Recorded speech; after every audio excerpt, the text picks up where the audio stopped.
which should have been called Zero Gravity. The whole movie was in zero G, so I don't know why they called it Gravity. It had two marquee stars, Sandra Bullock and George Clooney. And they're just out in space, and that's the Hubble telescope. That's the space shuttle. That's Sandra Bullock. She's going to go service the space shuttle. She, by the way, is a medical doctor, and so I'm very disturbed that she would come anywhere near my telescope. I don't walk into her surgical operation saying, "Astrophysicist is here! Open heart surgery, I got this."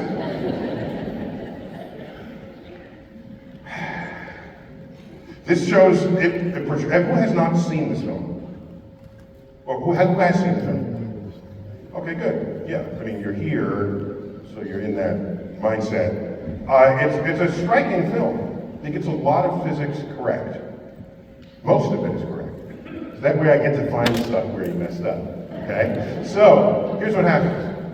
A satellite is purposefully destroyed in space. I don't remember what country destroyed their own satellite. When you do that, the satellite breaks into a bajillion pieces. Each piece is now moving 18,000 miles an hour, and is a projectile that can take out another satellite.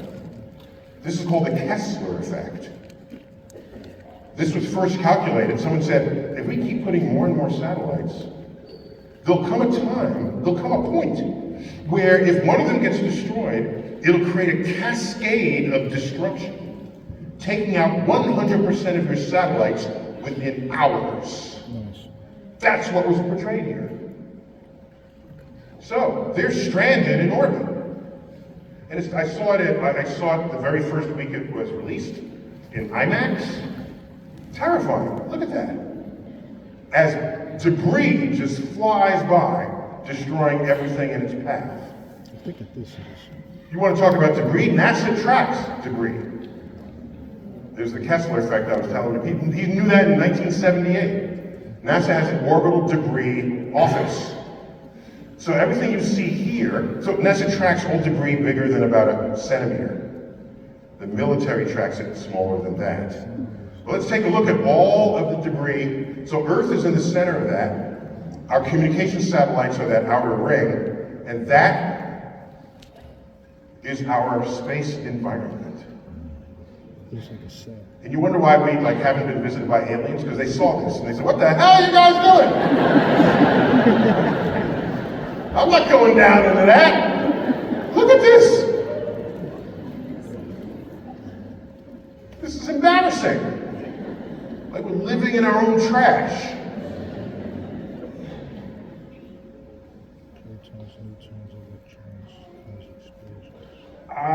Here's Sandra Bullock. Like I said, they did a lot of things well and correctly in zero G. There's one thing they just ignored. Sandra Bullock's bangs always knew which way down. That's what I was just thinking of here. Am I being harsh there? No. Who thinks I'm overreaching there? Raise your hand if you think I'm overreaching. Nobody? Oh, okay, in the middle level, okay. Let me tell you why I don't think I'm overreaching. Every photo of people in orbit who have hair, it looks like this. That is the first thing you notice. And you say, whoa. And there's Sandra Bullock, and her hair is not doing this. So I thought they should have seen a few of these photos, So that week, I saw the movie 2 days before it was released. I waited for everybody to see it. On a Friday, I posted like a dozen tweets. And I said, "What's wrong with Gravity?" And I picked out a dozen things. Her hair was in there. There were a few other scenes. And then the next day, my tweets made the NBC trifecta.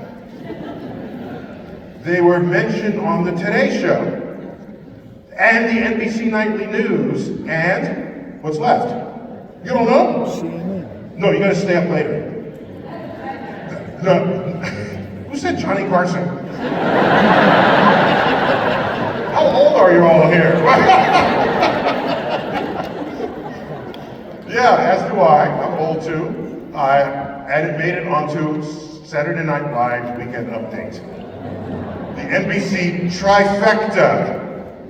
Here it is. deGrasse Tyson harshly criticized the hit movie Gravity this week, saying that it contained a number of major scientific inaccuracies. For example, there's no way George Clooney would spend that much time talking to a woman his own age.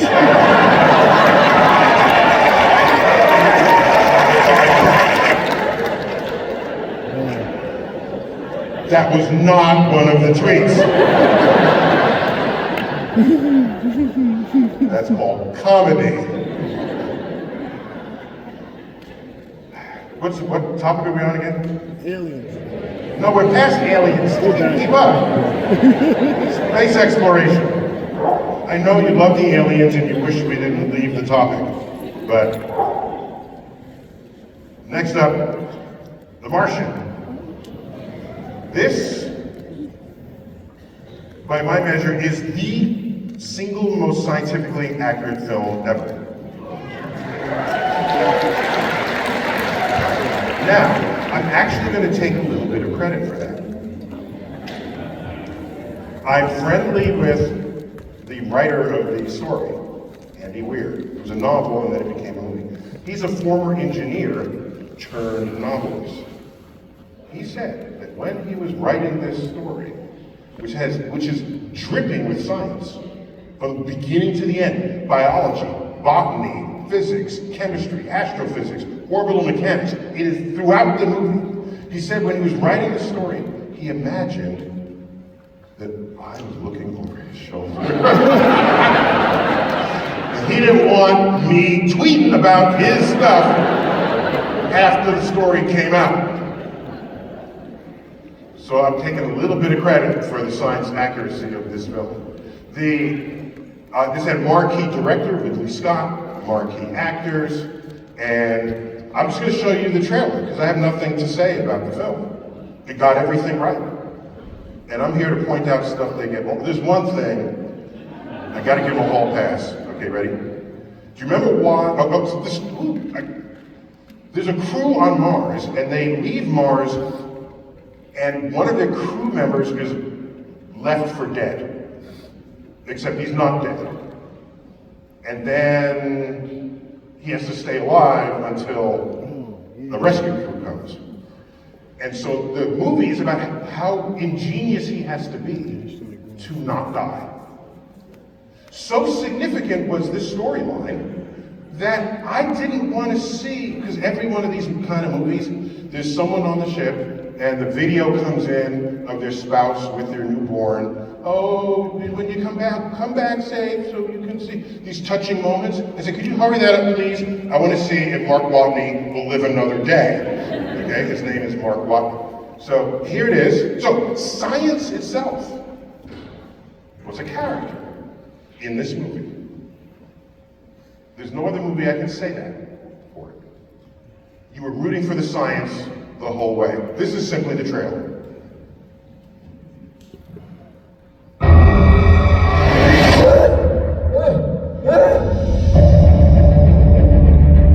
I'm entering this log for the record. This is Mark Watney, and I'm still alive. Obviously. I have no way to contact NASA or my crewmates, but even if I could, it would take 4 years for another manned mission to reach me, and I'm in a hab designed to last 31 days. So, in the face of overwhelming odds, I'm left with only one option. I'm gonna have to science the shit out of this. Okay, let's do the math. I gotta figure out how to grow 4 years worth of food here on a planet where nothing grows. But if I can't figure out a way to make contact with NASA, none of this matters anyway. Houston, be advised. We've got a video message. It's directed to the whole crew. Play it. Mein Gott.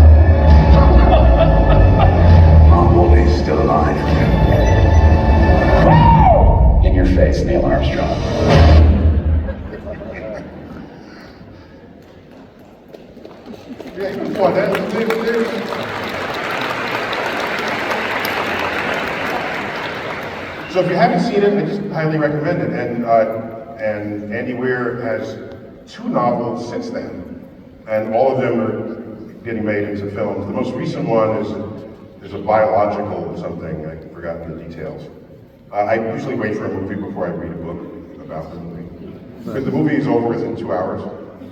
I lead a busy life. So for me, what's significant, it's always significant when a noun becomes a verb.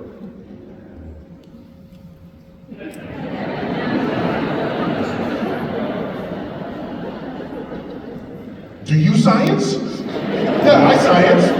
We all science. New category, here we go. Equation.